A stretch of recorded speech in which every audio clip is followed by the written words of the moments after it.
Even many years ago, the world seemed to encounter an array of lonely individuals, single, divorced, or widowed, all with the deep desire to find someone to share their lives with. Long before online dating or dating apps, people would turn to matrimonial bureaus, clubs through which the lonely hearts generated an appealing and perhaps misrepresenting profile, and placed ads in magazines and newspapers in the hopes to find a match made in heaven. Yet seeking companionship through these ads inevitably had just as many risks back then as it has now. The handful of success love stories were eclipsed with the darkness of evil when vulnerable singles were deceived, defrauded, or at its worst outcome, never been seen alive again. As a result of a practical joke played by a co-worker, in 1947, Martha Beck received an application in the mail to join such a Lonely Hearts Club. Instead of dismissing it, she decided to send her profile and then spend her days waiting for her perfect match to reply to her personal ad. When Raymond Fernandez responded to her, she was intended to be his next victim. But instead, she not only became his lover, but also his accomplice. Together, they were known to have killed 4 people, but the actual number of victims is suspected to be around 20. Martha Jewel Seabrook was born on May 6 in 1919 in Milton Town in Florida. Her father abandoned his family when Martha was young, and she and her brother were raised by their strict mother. Martha was bullied from a young age, both at school and at home, for her weight issues, as well as her premature physical growth. As alleged during her trial, she was also assaulted by her brother, and as a result she was beaten by her mother, who blamed the assault on Martha. With no friends and no support, her only escape was schoolwork, where she excelled and even graduated first in the nursing school she attended. She was constantly rejected from nursing jobs due to her weight and was forced to take a job working at the funeral undertaker office, preparing female bodies for burial. Desperate for a new life, she left that job and moved to California, working as a nurse at an army hospital. When she became pregnant there, the father of the child did not want to have anything to do with her and refused to marry her, which forced her to return back to her hometown in Florida. To avoid the shame and embarrassment for having a child out of wedlock, she went to great lengths to convince people that she was married to a soldier who died in duty and was forced to raise her child alone. She even bought herself a wedding ring and sent herself a letter announcing the death of her husband, having the whole town mourning for her supposed loss. A few months later, she became pregnant again, and after a short-lived marriage to the father of her second child, she found herself as a single mother with 2 babies and no job. In 1946, she finally secured a steady job as a nurse at the Children's Hospital. There, she felt appreciated and recognized for her professional skills, and she even got promoted several times. As she claimed, she loved being a nurse and attentive to others, but her personal life was still at a halt, causing her to fall into a depressive state, and she even became a heavy drinker who also obsessively read romantic novels, as she yearned to have her own life romance narrative.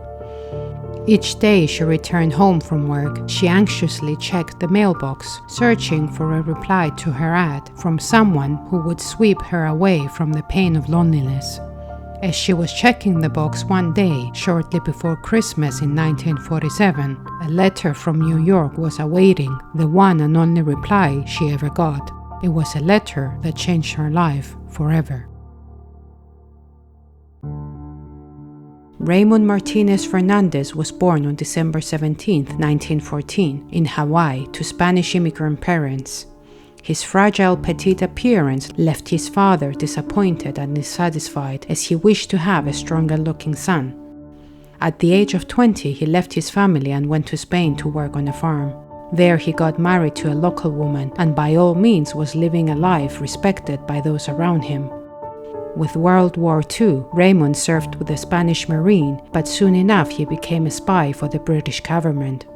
With the end of the war, Raymond felt it would be best for him to go back to the United States to seek work there and send money to his wife and children to better support them. While on board to the ship sailing to the United States, an open steel hatch fell on his head, leaving him with a fractured skull in the frontal lobe region. He remained in the hospital for over a year, but was said to have undergone a permanent personality transformation following his injury. He became distant, moody, and easily irritated. Once a socially likable person, he now seemed to despise everyone around him. After he was released from the hospital, he boarded on another ship traveling to Alabama, where he impulsively stole clothing and other items from the ship's storeroom that got him arrested at customs and was sentenced to 1 year in prison. In prison is where he met a Haitian man who introduced him to voodoo practices. After much education on voodoo rituals, he became convinced that he had sexual powers over women, where he could easily charm them and even make love to them from afar. The injury left Raymond with a scar on his forehead, and he became bald, so when he was released from prison in 1946 and moved to Brooklyn with his family, his relatives expressed further dissatisfaction towards his dramatic altered appearance. The fact that he could not work due to the constant headaches he was experiencing, as well as the mental rejection from his family, caused him to lock himself in his room for most of the time, feeling depressed and resentful. And during that time, he resorted to placing and replying to many Lonely Hearts Club ads. That's where he started scamming the women he was corresponding with. Raymond figured he mastered the perfect recipe to obtain money without having to work at all, by fooling older emotionally frail women who were seeking companionship through the ads and had one important component: monetary assets. He would reach out to them, usually under the alias Charles Martin, gain their trust with his words and supposed voodoo practices, and then steal their money and all of their valuable belongings. He would vanish into thin air, leaving the women feeling humiliated. As it often happened with these instances, the women were reluctant to report the scam to the police, mainly out of the embarrassment and shame they experienced. As months went by, Raymond devoted all of his time writing letters to many women simultaneously and was steadily prowling for the next emotionally vulnerable woman to rip off, always using voodoo rituals, believing it made him irresistible to them. It was early 1947 when Raymond began a lengthy correspondence with a woman named Jane Lucilla Thompson, a former cook who had recently separated from her husband and was living in New York with her mother at the time, and together they ran a boarding house. Feeling fearful of a lonesome road ahead, Jane desperately wanted to find a long-term relationship and resorted to placing her profile through Lonely Hearts ads. Jane turned out to be the perfect target for Raymond, a wealthy older business owner susceptible to any form of attention and kindness. He easily enticed her through their lengthy letter-writing courtship. After a few months, he moved in with her, and in October of 1947, using Jane's money, they booked tickets to travel to Spain. They took sightseeing trips together around the country and booked hotel rooms along the way as husband and wife, even though Raymond was still legally married to his wife, who was still residing in La Línea in Spain with his children.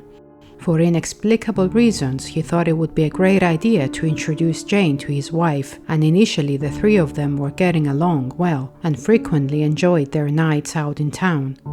On November 7th, an altercation between the women occurred, but no further details are known as to why the two women fell into an argument. Later at night, Jane and Raymond also had a huge fight at the hotel, where Jane threatened him that she would leave to go back home on her own. Later that night, Raymond was seen running very fast out of the hotel and never returned back.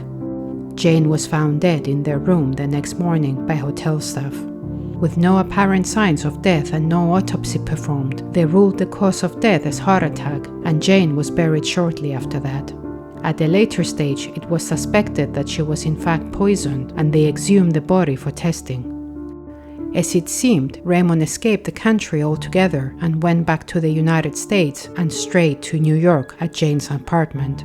With a forged signed will in his hands, he managed to take ownership of the apartment and its belongings, all of the money from her bank accounts, and callously kicked Jane's elderly mother out of her home. And every time he was asked, the story about Jane's death would change. He told one person she had a heart attack, then would tell another that she died in a train accident. Raymond never stopped corresponding with other women during the time he spent with Jane. Before and after her death, he already defrauded, tricked, deceived, and stole from dozens of women all over the States. He never cared about who they were, how old they were, or how they looked like, as long as they were lonely, had full bank accounts, property, or other valuable belongings. In December of 1947, he replied to an ad placed by a nurse in Florida. The letter Martha received was better than she could ever dreamed of. It was from a wealthy Spanish businessman with a big apartment in New York, seeking a woman to share his apartment and life with. They were exchanging lengthy letters and photographs up until he felt it was time to execute his ritual of asking her to send him a lock of her hair to perform his supposed voodoo magic and make him sexually irresistible to her. After 2 weeks, they finally agreed to meet on December 28, 1947, in Martha's hometown. With Martha being a nurse, Raymond assumed her as another kind and desperate woman who would also have assets like money or a house. When he arrived in Milton, Martha was beyond thrilled. She couldn't believe her luck. She welcomed him and took him at her house, where he was to stay there for a few days. This was part of his strategy, where he would spend few days with the women he groomed to find out whether they were worth his efforts to con them or abandon them overall. Martha was not rich by any means, nor she owned anything of value. She also had 2 children to pay for. With nothing for him to obtain from Martha, Raymond decided after 2 days it was time for him to leave. But Martha wouldn't have it. She was hooked. She couldn't believe a man like him showed interest in her. She even asked him to stay so they can get married. He made fake promises to her, offered her an elaborated excuse, and boarded on the next train. Martha, on the other hand, was living in a fantasy world. She told everyone in her town she was getting married to Raymond, and soon, and she even organized a bridal shower. But on the day of the shower, she received a letter from Raymond stating that she simply misunderstood his feelings for her and his intentions. In despair, Martha attempted to take her own life. When Raymond found out of her attempt, he reluctantly agreed to let her stay with him for 2 weeks in New York. She had the best time, and Raymond started to accept her presence more. But when she finally returned to Milton in Florida, she found out she was fired from her nursing job without any explanations offered to her. On January 18, 1948, Raymond answered his door and was shockingly confronted with Martha, her 2 kids, with all of their staff standing tall on his doorstep. He allowed them to stay, and he slowly warmed to Martha's presence even more, her attending his every need, obeying him, serving him, and accepting him. But there was one hurdle that he was not willing to overcome: her 2 children. And just like that, having no second thoughts, Martha abandoned her children in a Salvation Army few days after they arrived in New York, and she wouldn't see her children, nor attempting to do so, for another 3 years. Once the children were gone, Raymond confessed everything to Martha: his scams, his letters to and from the poor women, the murder, everything. Maybe it was a last attempt to make her leave, or maybe he was looking for acceptance by someone. Her reaction to all just showed how blinded she was with her new love, or perhaps how willing she was to keep a man by her side who she thought she could never have. In one of her last interviews, Martha told the press and the whole world, quote, "My story is a love story, but only those tortured with love can understand what I mean. I was pictured as a fat and feeling woman. I am not unfeeling, stupid, or moronic. In the history of the world, how many crimes have been attributed to love?" End quote. And just like that, one criminal became 2, and the 2 became partners in crime. Together, they chose potential and suspecting victims based on the letters and photographs Raymond received. First on their list was Esther Henney, who resided in Pennsylvania. Posing as his sister-in-law, Martha joined Raymond and Esther, who he married just a week after arriving there. Esther was quick to realize that things were not as they initially seemed. With Raymond's bad treatment towards her and constantly pressuring her to sign over all of her assets to him, she decided to look more into it. It was then she realized that a woman who went to Spain with him never returned home alive. Fearing for her life, she left the apartment and everything in it, including Martha and Raymond. They sold the house and resumed to their scams. As they continued their defrauding spree, robbing off women along the way, they visited Arkansas and straight to the home of Myrtle Young. This time Martha posed as Raymond's sister. This way, they thought, they would gain more respect as a close, tight family, but had sadly lost their wallets on the way there. The kind Myrtle withdrew a large sum of money to give to her future husband to help them out. The jealous Martha did everything in her power to prevent the pair from consummating their marriage or even sleeping together at nights. She even slept in the same bed as Myrtle. But fed up with the situation, Myrtle started to complain to the point she exhausted the pair, and they decided to force her to take an overdose of sleeping pills. Myrtle fell unconscious, and they sent her by bus to the hospital. She died from brain hemorrhage the next day, and of course, all of her possessions became theirs. Janet Fay was a wealthy 66-year-old widow living in Albany and looking for lasting companionship through the Lonely Hearts ads, even though her friends and family advised against it. Raymond decided to capitalize on the fact that she was religious, and in his letters he pretended to be a man of God himself. Posing once again as brother and sister, the two went to visit Janet, and soon Raymond proposed marriage. Under the impression of the soon-to-be-married couple would move to Long Island, Janet cleared out her bank accounts, rented an apartment in Long Island, and all three of them drove there. The night they arrived there, on January 4th, 1948, after a pleasant dinner, apparently the two women started arguing. Martha later on claimed that she felt extremely jealous over all of the attention Janet was receiving from Raymond, even though it was far from any basis of sincerity. Few minutes later, Janet was dead. She was plunged in the head with a hammer and then strangled to death with her own scarf. And just to prove that the two had no conscience, they simply wrapped the body in sheets, put it in a closet, and went to sleep. The body was placed in a trunk the next day, where Martha and Raymond eventually buried it and covered it with cement in the rented home they shortly lived in. When Janet's family received type letters stating that she was well and happy with her new life, they went straight to the police. What tipped them off was the fact that they knew that Janet could not type, nor she ever owned a typewriter. With Raymond's alias as Charles Martin and their constant moves, it was hard to trace the pair down.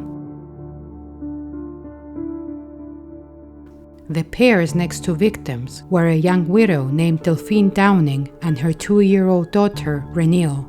In the same month they killed Janet, and yet again, as brother and sister, they went to the suburbs in Michigan to stay with Delphine.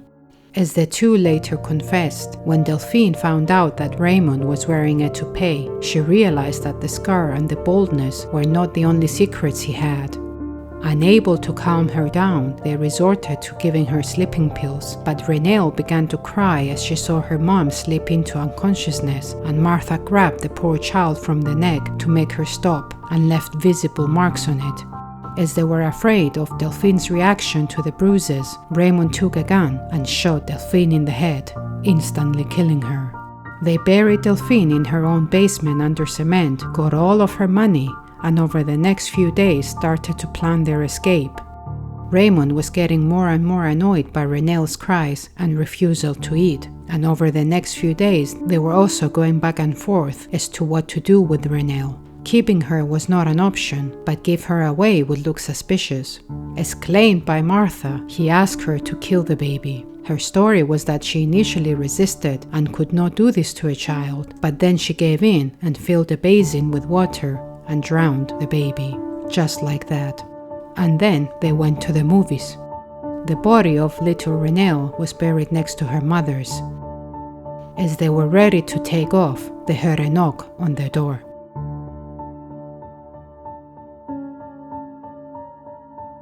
Suspicious next-door neighbors alerted the authorities, who in turn paid a visit at Delphine's home. Raymond and Martha's fraud and killing spree came to an end with their arrest and questioning. They were aware that as opposed to New York, Michigan abolished the death penalty on murder charges, so they decided to confess everything to avoid being extradited to New York. To their bad luck, the heavy coverage of their case by the press and the subsequent public outrage and demands forced the then New York governor to bring them to New York for the murder of Janet Faye.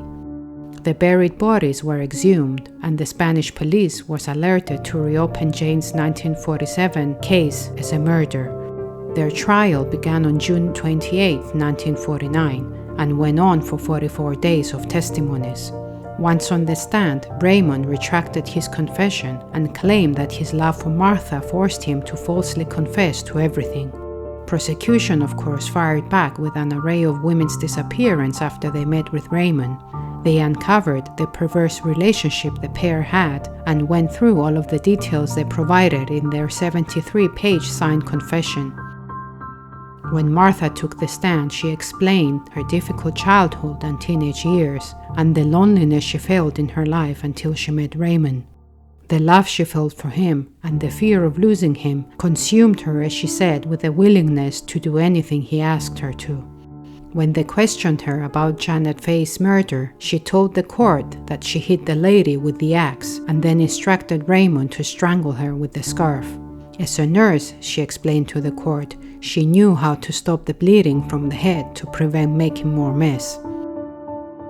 Once both sides rested their cases, the jury deliberated and came back with a guilty verdict on the charges of first-degree murder. The judge sentenced them to death by the electric chair.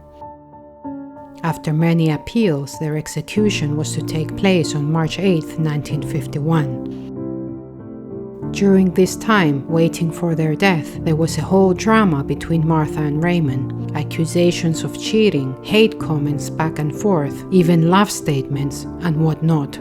But before their death, they declare their undying sick love to each other, and first Raymond, then Martha, both electrocuted to death.